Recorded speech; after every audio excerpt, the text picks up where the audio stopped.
Ikanta était un garçon de 10 ans qui vivait avec ses parents dans une petite maison. Un après-midi, il jouait dehors avec un bâton. Il aimait tracer des lignes dans le sable et faire semblant d'être un grand guerrier. Sa mère l'appela depuis la maison. « Ita » cria-t-elle. « Viens ici. » Ia laissa tomber le bâton et courut à l'intérieur. « Oui, maman, » dit-il, essoufflé. Gua pointa du doigt la petite table en bois. « Prends 200 Nera sur la table, » ordonna-t-elle. « Va à la boutique de Mama Ajik et achète les épices pour la soupe au poivre, celle que j'achète toujours. Ensuite, achète du Maggi pour 15 Nera. Reviens très vite. Tu as compris ?» Ia hocha la tête avec enthousiasme. « D'accord, maman, » dit-il gaiement. Il prit l'argent sur la table, le rangea soigneusement dans sa poche et sortit en courant. Le soleil était brûlant dehors. Il avançait rapidement sur le chemin poussiéreux vers la boutique de Mama Ajik, en fredonnant pour lui-même. Soudain, quelque chose de brillant sur le sol attira son attention. Il s'arrêta et se pencha. C'était une petite bague brillante, posée dans la terre. Elle avait l'air en or, bien que vieille et poussiéreuse. Sans trop réfléchir, Ia la ramassa. Il la leva à la lumière. « Waouh !» murmura-t-il. Il l'enfila rapidement à son doigt. Elle était fraîche et lui allait parfaitement. Il sourit, excité. Il essuya la poussière de ses mains sur son short et continua à marcher vers la boutique. Quand il arriva chez Mama Ajik, il la vit en train de ranger ses produits sur la table en bois devant son étal.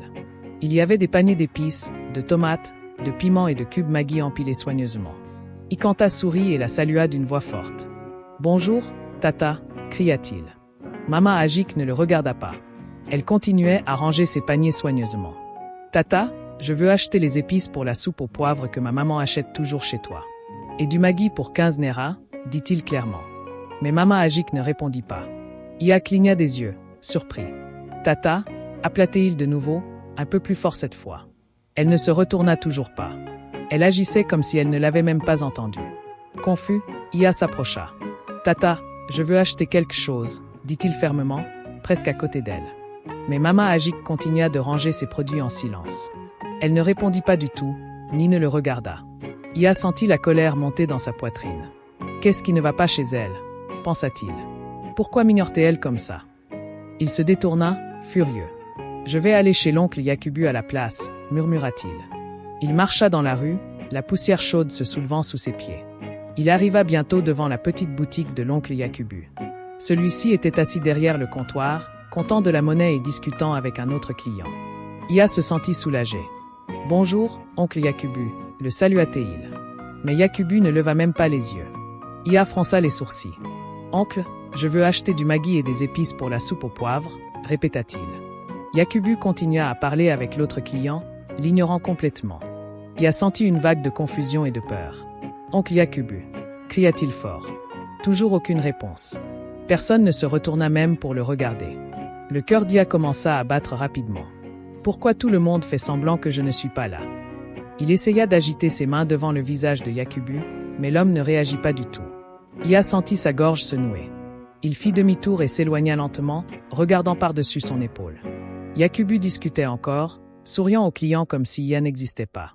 En marchant dans la rue, Ia sentit les larmes lui monter aux yeux. Pourquoi personne ne peut m'entendre?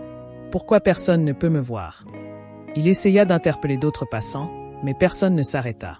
Personne ne se retourna. Ia se sentait complètement seul, confus et effrayé.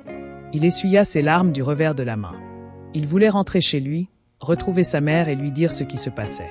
Mais au fond de lui, une peur glaciale s'installait. Il y a quelque chose qui ne va pas, pensa-t-il. Quelque chose ne va vraiment pas du tout. Serrant l'argent dans sa poche et portant toujours la bague brillante à son doigt, Ia se mit à courir aussi vite qu'il le pouvait vers la maison.